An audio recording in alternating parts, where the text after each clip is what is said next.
Everybody come on up.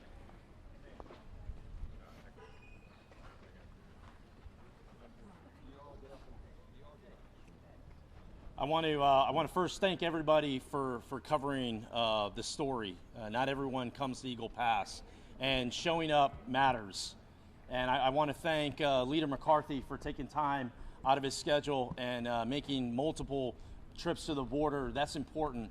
It's certainly important to this community. I want to thank Chairwoman Elise for showing up.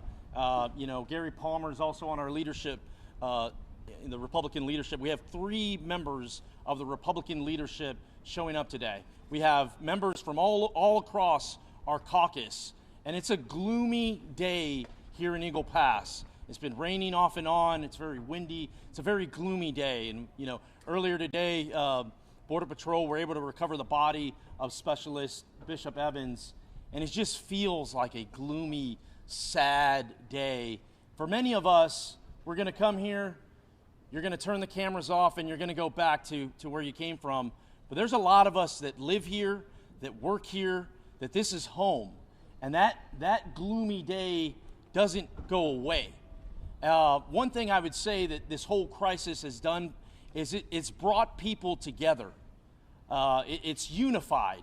It's unified. Certainly our caucus is unified in making sure, the Republican caucus is unified in making sure that the border is going to be secure. It's unified in making sure that innocent people don't have to live through hell anymore. And I know we're unified in ensuring that we are going to honor Specialist Bishop Evans, because that man is a hero. And there are many heroes walking among us. We see them. We've met with them all throughout the day. Not all of them are law enforcement. Many of them are ranchers, they're farmers, they're business owners, they're everyday people that their voices have not been heard. And they haven't been heard because people do not show up to Eagle Pass, Texas. But yet here we are. We are unified in that. What I also say is we have solutions. It's one thing to come down here and take a picture and say, rhetoric, blame the administration for everything that's wrong. We haven't done that. We've listened to others. Our caucus is constantly, and you're going to hear it from the group, we have answers we have solutions to some of these issues. It starts with Title 42. A year ago, Leader McCarthy and others came down to El Paso, and the administration wanted to do away with Title 42 a year ago, and we have fought them. The Republican Party has fought them every inch of the way. Here we are a year later, continuing to fight, and the fight isn't over. What I also say, this is no longer about parties. This is about people. Everybody in this crisis, everybody's world is turned upside down. We've heard from ranchers that their kids, they can't go out and play. They have to carry pistols when they walk their properties. Their childhoods have been stolen. People's lives have been stolen. This is about bringing everyone together. It starts with keeping Title 42. What you're seeing is Democrats are now starting to be on board as well, because this does not stop at a party. I will stop there. Once again, I thank everybody for showing up today. Showing up is how we get to the end of this crisis. And I want to turn it over to Leader McCarthy. I want to thank Congressman Tony Gonzalez. This is his district, one that he's worked very hard for. This is not our first trip down to the border. Been coming here for quite some time. We welcome and want to ask the Democrats to join us, actually. But before I begin, I want to say a message to Bishop Evans' grandmother. He was raised by his grandmother. Our thoughts and prayers are with you. But your grandson did not die in vain. He was a National Guard specialist. He was a human being. He risked his own life for a person he did not know because he could not watch that person drown. He gave his life. There are reports that the individual he's trying to save may have even been moving drugs. But we want you to know that your grandson did not die in vain. Today we had a very thorough tour, starting with the border agents. I cannot thank them enough for the job they do. They are pushed to the limits.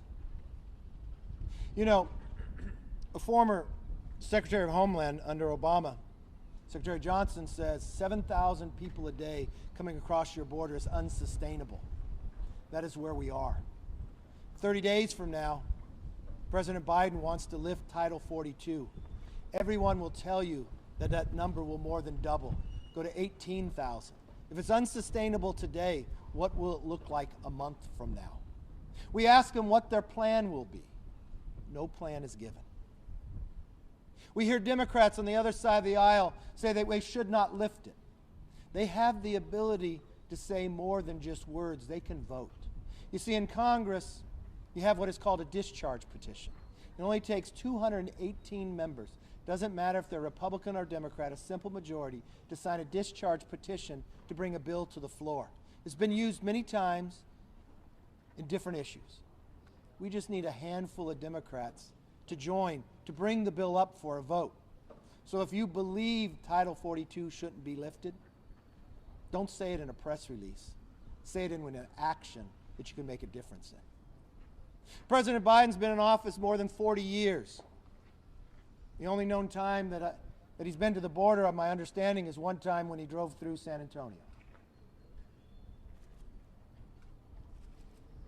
Before he makes this decision, he should come here.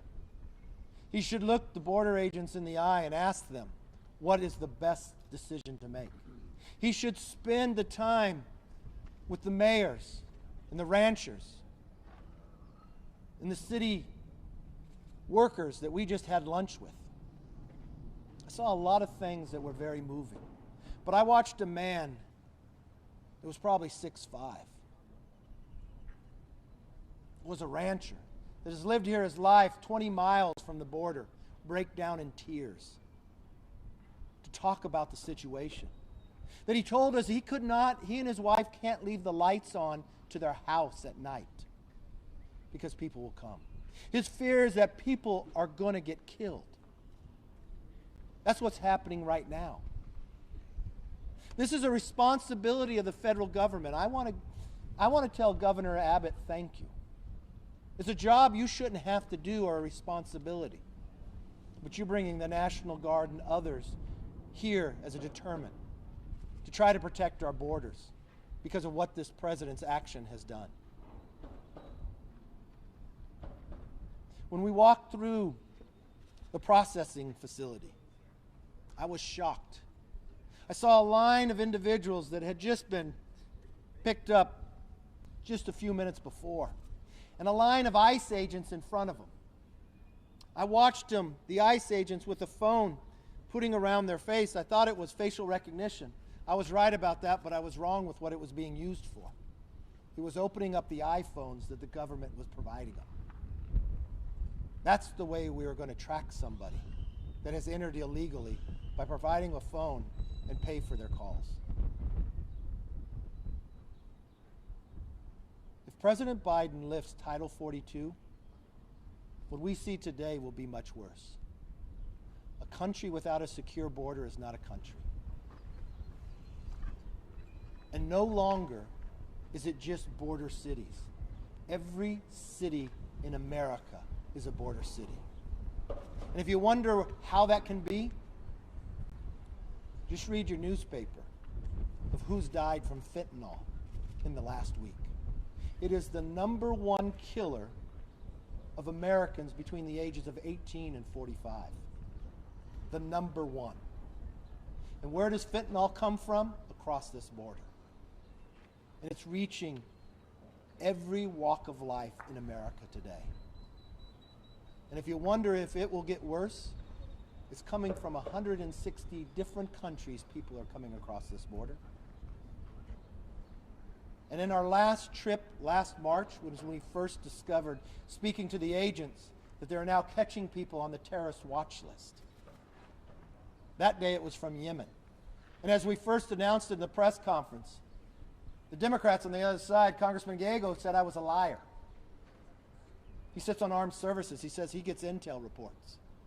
Well, when he found the truth the next day, he never said I was right, nor did he apologize. Congresswoman Escobar said I must be fibbing with the truth. Well, now they know the truth, and it's not just those two. more than 42. I want them to ask this question. Why is somebody on the terrorist watch list from a country far away entering America? Who are they talking to, and what do they have planned? It's a responsibility to protect all Americans, and that's not happening. And if Title 42 is lifted, it will be much worse. It's not just unsustainable now, it'll be uncontrollable then. And if a Democrat believes it should be lifted, come here and see what's happening before you make that decision. The President owes it to the American people to at least find the truth before he makes a decision. With that, I'd like to turn it over to our conference chair, Elise Stefanik. Thank you, Leader McCarthy, and thank you to Representative Tony Gonzalez, who works so hard every day on behalf of the communities he represents. You know, when I think back to one of my first conversations with Tony, the number one issue he talked about that was important to his district is addressing the historic border crisis. We've heard that firsthand from Border Patrol agents. I hear that from Border Patrol agents in my district along the northern border who have been transferred here over and over and over again. But make no mistake, this is not just a crisis in South Texas. This is a United States of America crisis, and it's a crisis as a result of Joe Biden and House Democrats' failed policies. This has gotten worse and worse every single month. It's the worst past year since we've been keeping track of the numbers. And we know it's only going to get significantly worse with Joe Biden's decision to lift Title 42. Today I had the opportunity, as did my colleagues, to tour with our boat Border Patrol. And the two captains of our boat were the ones that recovered the body of Bishop Evans. Think about the emotional turmoil, the emotional anguish that these Border Patrol agents are going through every day, in addition to the National Guard and their families. Our hearts break. House Republicans are unified in securing the border and providing the support we need to our Border Patrol and our communities in South Texas and across the country. I now want to turn it over to the House Republican Policy Chair, Gary Palmer. Thank you, Elise. Thank you, Leader McCarthy and Congressman Gonzalez for bringing us to the border. What we're witnessing is both a national tragedy and a human tragedy. I had the opportunity to speak with a few of the members of the National Guard who were part of Specialist Evans' unit, and the emotion is all over their face. They're struggling with this.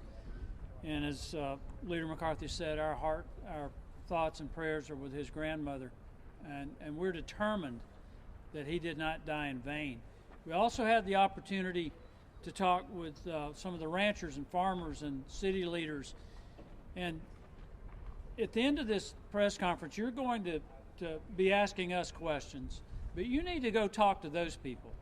You need to understand the human tragedy that's taking place because we have left our borders open. People cannot live their lives because of it. Their kids cannot grow up the way children should be able to grow up because we've left the border open. The human tragedy goes beyond the number of deaths from fentanyl. It's 105,000, the highest ever recorded, and that's probably underreported by 15 or 20% according to the people I've talked to, because so many families don't want it on the death certificate that their loved one died from an overdose. But we were also told just since the first of this year, there's 100,000 gotaways. We don't know who those people are. And I ask, could those be young women that are being brought across the border and trafficked for sex? And the answer is very likely. This is a national security issue because they're known terrorists who've been picked up. We do not know who hasn't been picked up. And I want to remind the Democrats, it only took 19 to carry out September 11th. So I would just like to again encourage you to go beyond the typical reporting that you do about a trip to the border and talk to the people out in Texas who are impacted by this, and talk to the people who are doing their job every day to defend this border. With that, I'd like to invite Congressman Michael Guest from Mississippi to the podium. I'd like to echo the comments with many of my colleagues. Our hearts and our prayers go out to Specialist Evans, someone who died doing what he loved, someone who died protecting his country, someone who died helping others. We must never forget the service of the men and women who wear the uniform, who protect this country each and every day, who fight to see that the rule of law is enforced. I'll tell you, throughout our visit, we have encountered one thing from every person that we've spoken with, that this is the worst they have ever seen the southwest border. Without exception, every man and woman, whether it be those serving in law enforcement or those serving in the community, echoed those remarks. We know that last month there were 221,000 immigrants who were apprehended across our southwest border. We've been told that once Title 42 expires, and it's set to expire in less than 30 days, that number will grow exponentially. The Department of Homeland Security has said as possibly as many as 18,000 immigrants a day will flood into our communities. As we met with community leaders told us two things.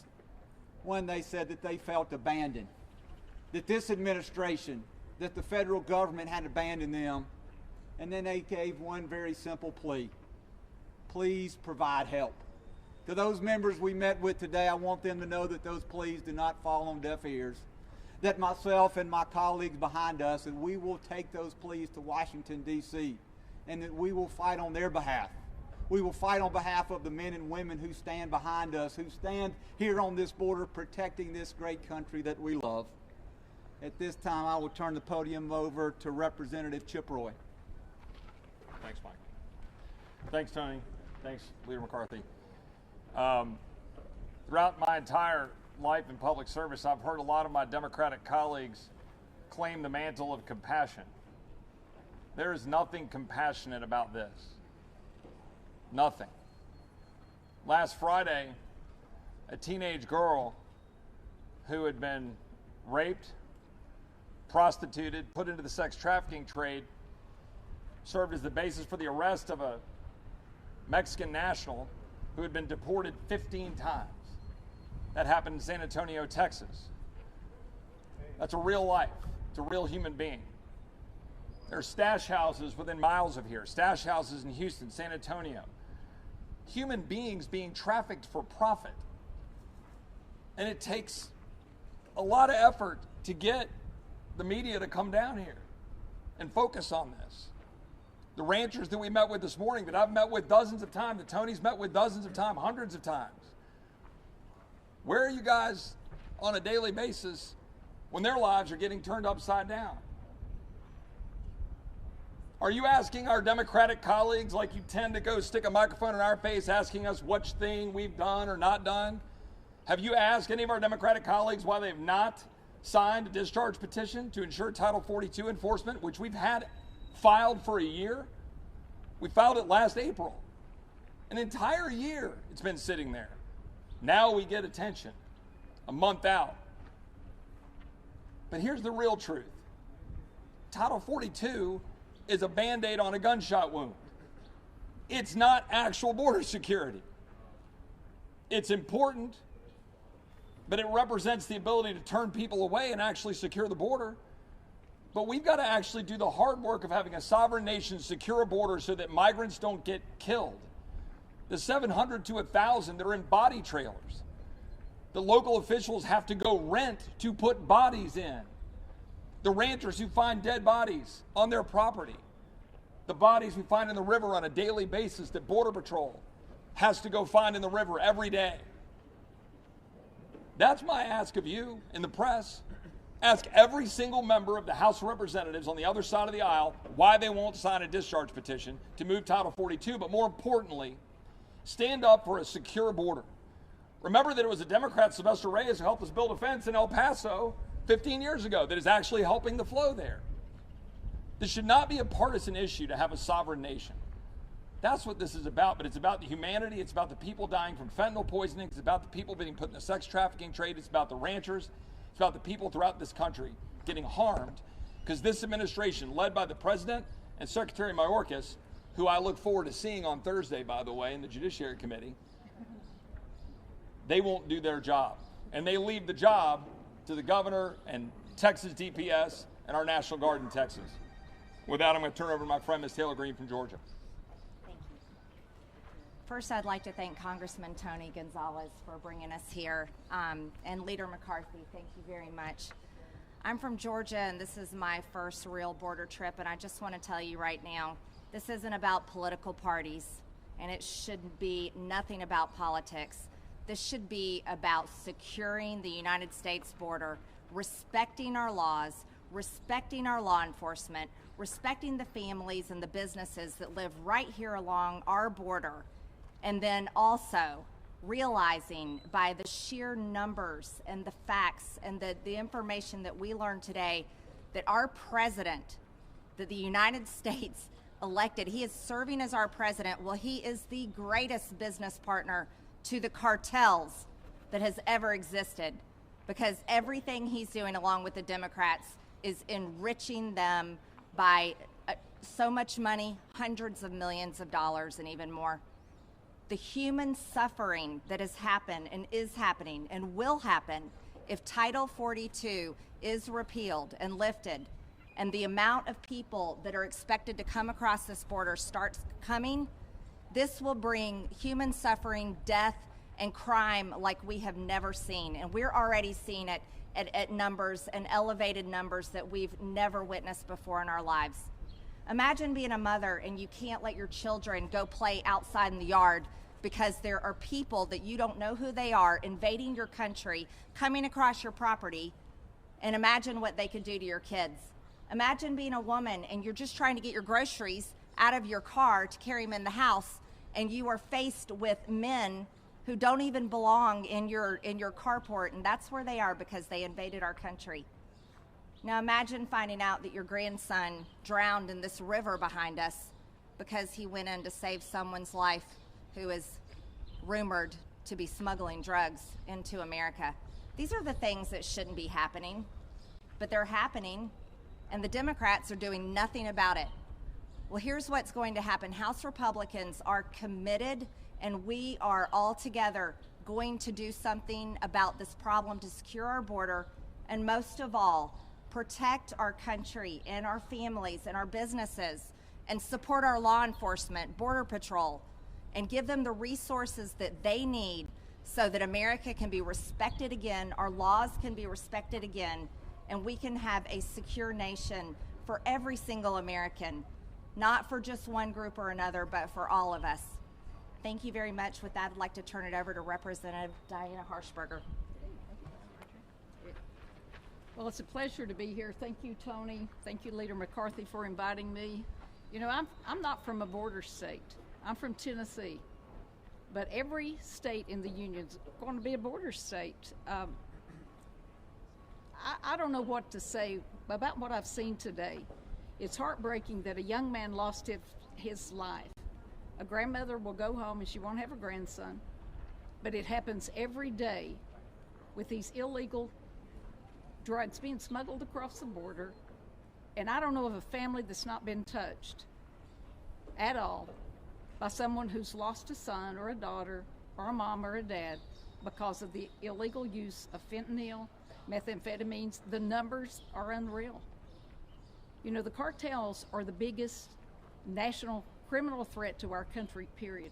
And we're allowing this to happen, and our government is becoming the largest human smuggler of illegal aliens, period. This is a travesty. A sovereign nation has borders. And I want the Border Patrol and all law enforcement in Texas to know that we're going to do whatever we can to help stop this. And it happens in November. We have to stop the bleeding. These people are asking us to help. These ranchers are having it's trespassing. No one's taking charge. They can't get anybody to come out when somebody comes. Women are in their homes being attacked sometimes by illegals. You know, these are stories we heard today. It's unbelievable, and the rest of the country needs to wake up. And they need to see what's happening right here. Del Rio, Eagle Pass, the Rio Grande. The numbers we heard today are staggering. It's unbelievable. And I want them to know that I'll do whatever within my power to help them get the funds they need, to help them with whatever they need to stop this situation. The law is the law, and if you want to change it, you need to legislate it, not executive order it. And the last thing I'll say is lawlessness breeds lawlessness, and that's what we're seeing right here. And our nation can't handle this. With that, I'll turn it over to Representative Blake Moore. Thank you, Diana.